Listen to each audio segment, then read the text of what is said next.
Dave Rubin. He is a right-wing political pundit, former comedian, and all-round cool guy, I guess. Who cares? What we have here today is a collection of all the best tweets, clips, and all-round funny ha-has from Rave Dubin himself. I hope you're excited.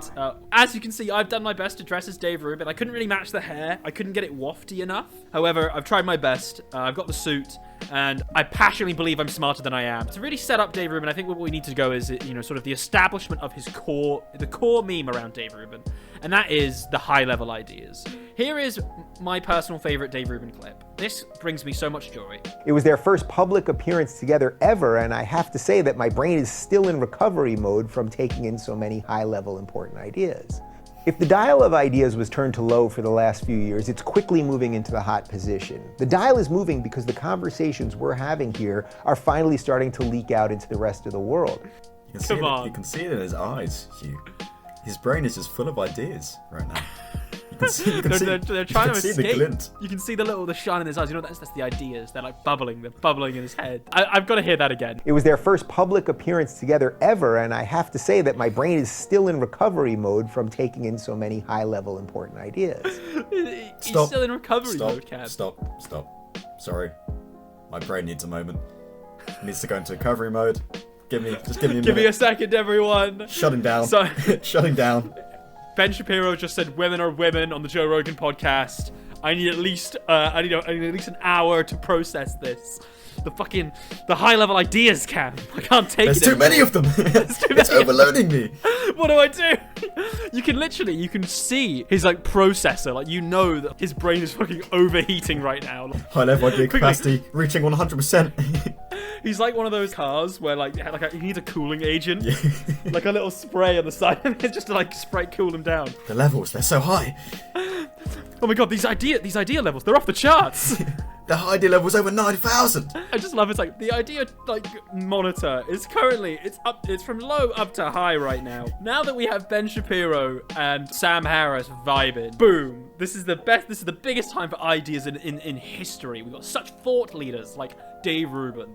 The highest level ideas. We can see here, right? He gets jacked on ideas. Jordan and Ben was, we had done some pretty heavy idea lifting during the hour and a half of that. Some pretty heavy idea lifting. Name dropping. All the boys, Eric Weinstein, they're doing their high level idea lifting. They're getting jacked, doing crunches to the fucking Joe Rogan podcast. Let's dive in now to some of the ideas that are really overloading Dave Rubin's brain here. So this is from Stefan Molyneux on the Rubin Report. Here's some of the big ideas which are really that are overheating. I mean, if we took the brain of a 25-year-old black man and the brain of a 25-year-old white man, what is it that they're doing that... No, different sizes. Yeah. And again, this is dependent on every ethnicity, the higher IQ. In general, there's lots of exceptions and so on. There are different sizes. There is evidence that if you take a white kid from a middle-class household, for whatever reason, ends up being raised by a black family, the white kid's going to end up about 100 IQ. If you take the average black kid, have them raised by an upper-class middle white family or a Jewish family and so on, they're going to end up at about 85. Throughout that whole video, I was just kind of cringing. That's just kind of vaguely... That's just straight up white nationalism. Halfway between uncomfortable and funny. I don't know whether to laugh or I know! Silent. It's like, you're watching it and you're like... These are the ideas that Dave Rubin needs recovery mode on. And he's sitting there yeah, that's really interesting, Stefan. Tell me more about how black people's brains are their fucking skull shape. It's the fucking scene from Django where Leonardo DiCaprio pulls out the skull and he's like, yeah, as you can see, it's a different size, so that's why they're stupid. Dave be like, well, first you had my curiosity, but now you have my attention. It's absolute mental. Dave Rubin, who's an established media figure, can have someone on their show and just talk about how black people's brains are smaller. Having him on and going yeah, what is the difference between a white and a black person's brain? That's so interesting, Stefan. Please, keep going. His all black get-up with this jumper and the black shoes and the black trousers gives me weird, almost SS vibes. One thing that's quite funny is this video where I got it from. It used to be called Dave Rubin and Stefan Molyneux on race and IQ, and they changed it to controversy. He couldn't handle the heat, obviously, of being called Race and IQ, so he just left the content in there and changed it to fucking controversy. Yeah. These are the ideas that Dave Rubin is really struggling to deal with now. Let's go to some more bad politics takes. And here's a little bonus clip. I want you to get absolutely wasted on facts until 3 a.m. I want you to get absolutely wasted on facts until 3 a.m. Dave Rubin is going to roofie you with facts and ideas. Sounds like a satirical quote. Like he's satirizing. I know! As you can see on the screen here, only a small number of you watching this video are currently subscribed. So, you better press that subscribe button. Otherwise, Dave Rubin is going to get you wasted on facts and ideas until 3 a.m. Sounds like a positive to me. Don't subscribe because we love getting wasted on facts. Don't threaten me with a good time. Yeah. Don't threaten me with a good time. Like, oh, what do you get up to last night? Oh, me and the boys had the all-nighter. Had an absolute rager, man. We were up to 3 a.m. getting wasted on facts. We planted some idea seeds, Sick bro. one, dude. We got absolutely jacked lifting these heavy ideas. I'm gonna have to be in recovery mode for like a fucking month, dude, bro. it's such a rager, dude. So here we have featuring our best friend here, Jordan Peterson, as well. So hopefully we can bust out the Jordan and Peterson impressions. Yay. That sort of brings the Solzhenitsyn story into 2019, which is that he was truly oppressed. Everyone in this room has this in their pocket. And if you have this in your pocket and you turned think, off, I hope. Yeah, hopefully turned off. But if you have this thing in your pocket and you think you're oppressed, you're very confused. We live in a time with such absurd freedoms in the West that are so beyond imagination of what people could only dream of. Libertarian there, Dave Rubin, who thinks that you cannot be oppressed if you have a phone. So what he cites there is the Soviet Union. It's the Solzhenitsyn book that Jordan Peterson loves.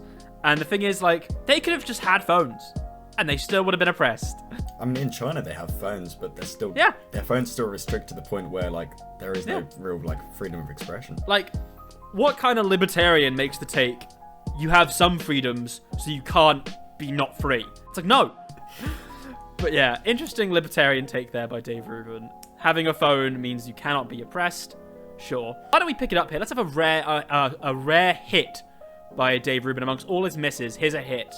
You have to accomplish something in a video game. You have to keep trying to succeed. That sort of shows me why the media and the leftist media hates games and gamers. They don't like people who solve problems. Gamers rise up. Gamers rise up. Let's go. Yeah, there are no left-wing media sites or people who ever play or promote games. Nope, not at all. Games are purely loved by people like Fox News and Trump. Famously, all right-wing figures and Fox News love video games. No, I don't know if you saw, Trump tweeted, he got a Moab the other day. Picked up my first win in the zone with the boys. Pence got a quad feed. It was awesome. Trump played Among Us. You know, he tweeted the like red sus meme. It wasn't very funny, but I mean, hey, you know, what can you expect from him? Here's some more ideas stuff for us. We live in a fertile time for ideas. Plant some seeds and let's see what grows. Dave Rubin. Yeah, the boys. Let's grow some high-level ideas. Fertile ideas going. You know, me and the boys. You free this weekend? Oh shit! You wanna grow some ideas? Wanna grow some guy? ideas together? It's ideas. It's ideas season. Hey, you heard ideas? They're in season. They're in season. That's fucking stupid. Dude, I heard UK ideas are really in season this time of year. Let's go to some general cringe here.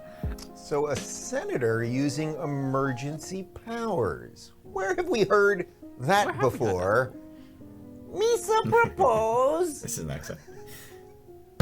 Misa proposed that the Senate give immediately emergency powers to the Supreme Chancellor. Yes, that was me, okay? We couldn't play the video because they've got all this copyright nonsense. That was my Jar Jar Binks. Can we put that image up again? I want to do that one more time. I felt good about that. I'm going to clear my throat. Misa proposed that the Senate give immediately emergency powers to the Supreme Chancellor. That's Dave Rubin's To be fair, Jar Jar Binks voice. His first one there was kind of on point. It's not bad, it's just hilarious. The second one was atrocious. This is what I mean. Sometimes I feel bad when I watch Dave Rubin, because I see a bit of myself in Dave Rubin. I feel like I could do this. Yeah, go on then. Oh no, please don't make you've said it. I have not said it. I'm saying this is the type of thing that I would do. I know you do the editing, so this doesn't have to make it in, but you've said it. That's true. It doesn't. It's probably not going to make it in. Misa propose that the Senate give immediately emergency powers to the Supreme Chancellor. Nice. Do I sound like Dave Rubin yet? That's clean. You sound more like Dave Rubin doing a Jar Jar impression than you do Jar Jar himself, which is kind of impressive. That's what I'm doing. I'm doing an impression of Dave Rubin doing an impression of Yeah. Jar Jar Binks. This is the hot takes and hot content that we see in Dave Rubin here. Prequel references. So shout out to Majority Report. And imagine if the presidential candidates had gotten up there, and been like, oh, I see we've got a lot of new Irish citizens. I'm going to give a shillelagh and a potato to all of you. It's like, what? We would think that's either racist or ridiculous or at best the worst pandering nonsense, It's a spicy meatball. Everybody is going to get a meatball for all of my Italian friends, What are we letting these guys get away with, It's like, yeah, like a guy's going to get up there. He's going to schmuck like me. I'm like just racist, so all the Jews are going to get a good filter fish. Comedian Dave Rubin there, busting out his best accents. He very cleverly stuck to European accents. I can only imagine. That could have been bad. First of all, the Italian one. As someone who's Italian, very offensive. 100%. 100% Italian. Purebred that's me. Italian stallion. You like the show Cobra Kai, don't you? Oh, dude, I love Cobra Kai. Sounds Well funny. then, prepare to not like it anymore.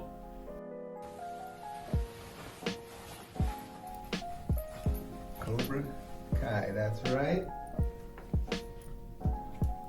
And I have one thing to say to all you anonymous loser trolls on the internet. You know how I fight back?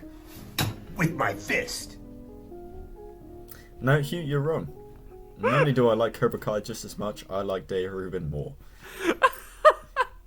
How cool was that? Very cool. Very cool indeed. Look at the final shot. His face. Look at his little eyes. He's so proud of himself. Oh. This is like what happened when, at school. Like, he's just been, pushed over and his books fell on the floor. Yeah. And he's like, oh, and everyone's, laughing at him. And he's like, you know how I fight back? With my fist. If he ever sees this video, which, good God, I hope he does, he's going to, make a tweet. He's like, beautiful future. You want to know how I fight back? With my fist. You want a knuckle sandwich? You want a knuckle sandwich? You want a knuckle Sammy? It's coming for you.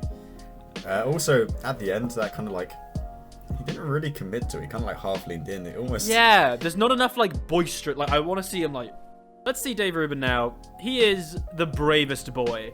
There is a bravery deficit, and I don't think I'm special or unique. I think for some reason I'm willing to do this. I don't know why. Maybe years from now I'll figure it out. First of all, my guy got that webcam mic. I respect it.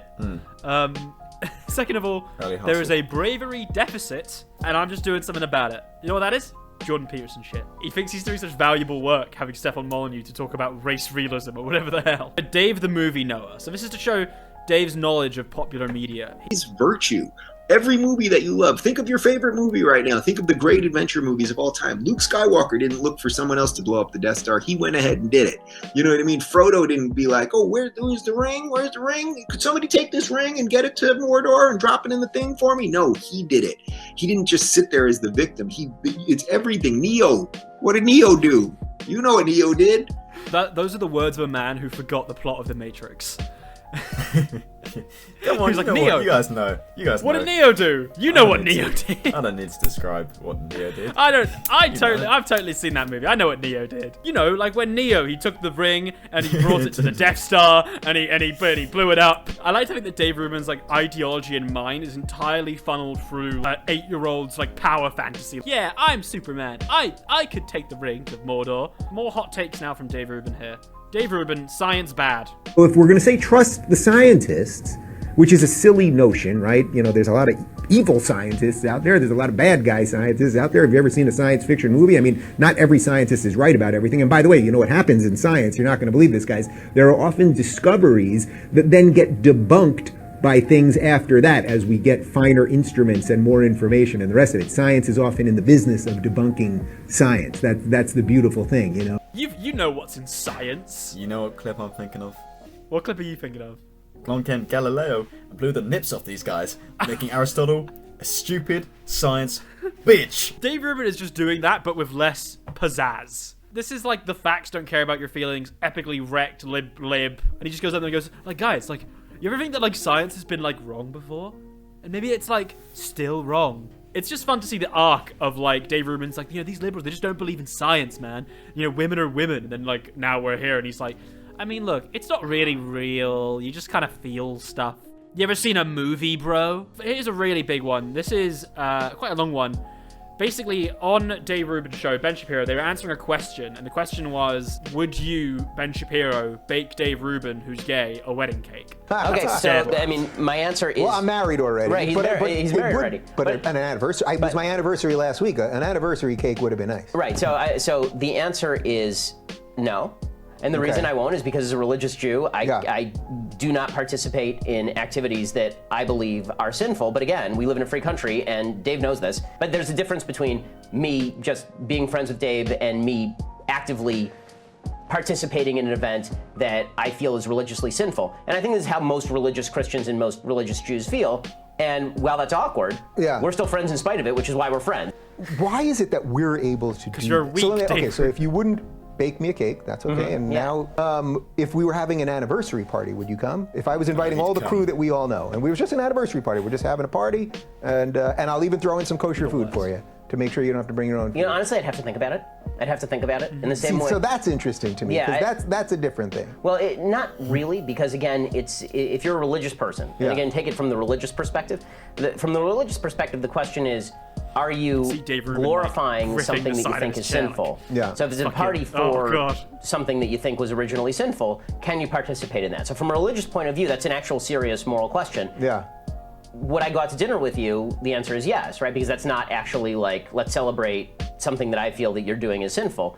But I'd have to think about that one. And I'm being perfectly honest, as straightforward as possible on this. I want you to. So that's so interesting to me, because it's like if I threw a regular party, we were just having a party at my house, and all the guys. But that's right for a gay wedding cake also, right? Like I'd bake you a cake that had nothing to do with a gay wedding. Right. And I would go to a party with you that has nothing to do with gay marriage. Would you bake me a regular cake? Could I just have a cake? Yeah, sure, I'd give you a cake. All right, let's see. There's a lot there. You know what? But this is what we'll keep talking about forever, and it's all right. Exactly. All right, let's see. That clip just makes me sad.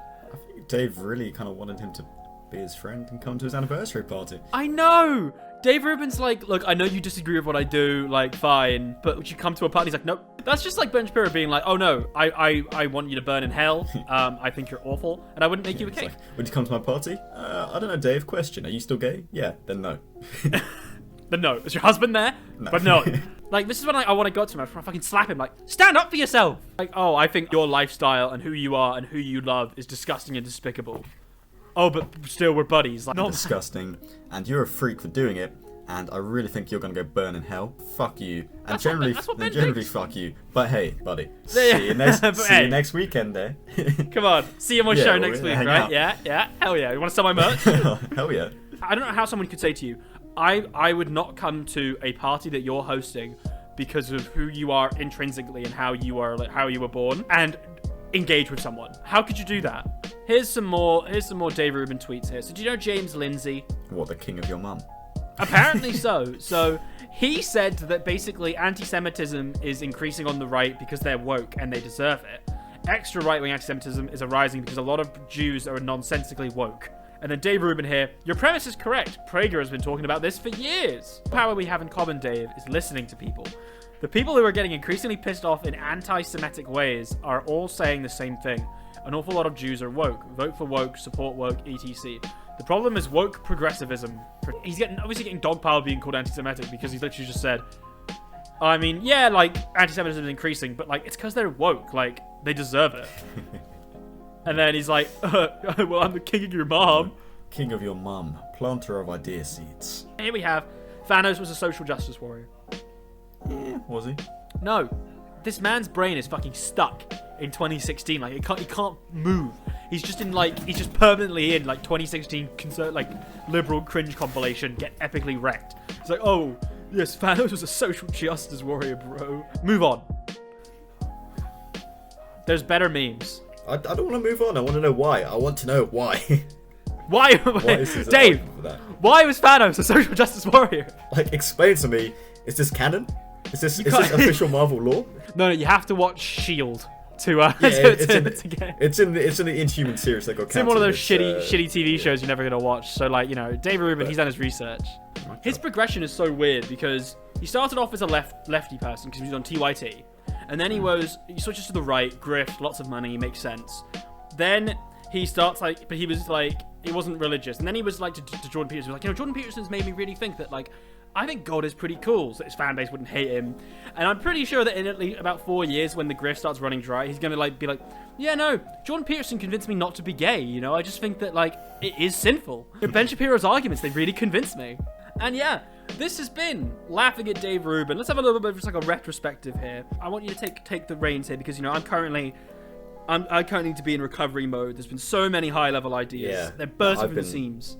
My brain was put into recovery mode after the first high-level idea. I don't know how you've been handling them so well. I've been force-feeding you high-level ideas. He takes blatant criticism and abuse well. With my fist. Yeah.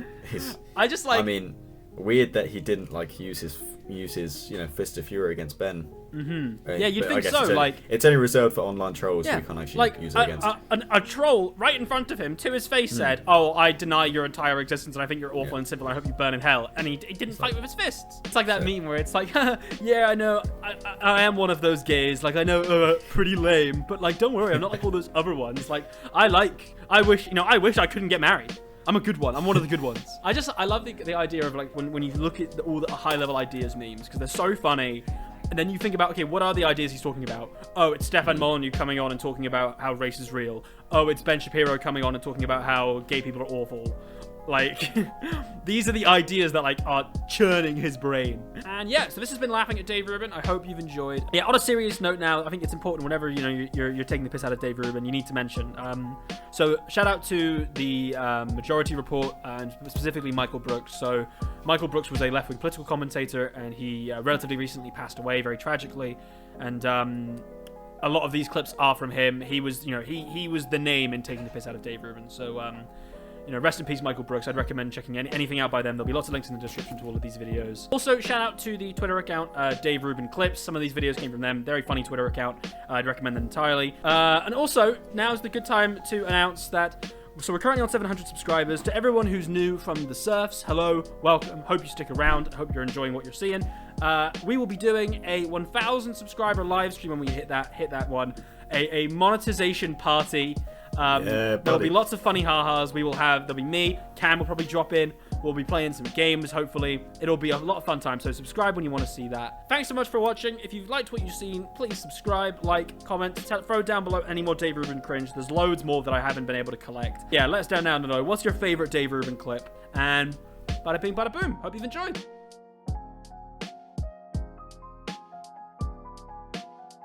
No, the post-Marxist, the post-Marxist ideology. Babies represent a certain type of innocence, and if you slow that innocence, it kind of represents you becoming the man. The real man, escaping the boy. You gotta murder the proverbial dragon, but the dragon's a baby. But the dragon's a baby, because a baby just finished suckling on its mother's teat, and the mother's teat represents life and earth. It's the only way to move beyond your manhood. And if I'm telling you, men, they've got to grow up. I'm telling you, man, they've got to grow up. And the only way to do it is to murder their proverbial young self by murdering a baby. And if you've been studying your young, you know the archetypes.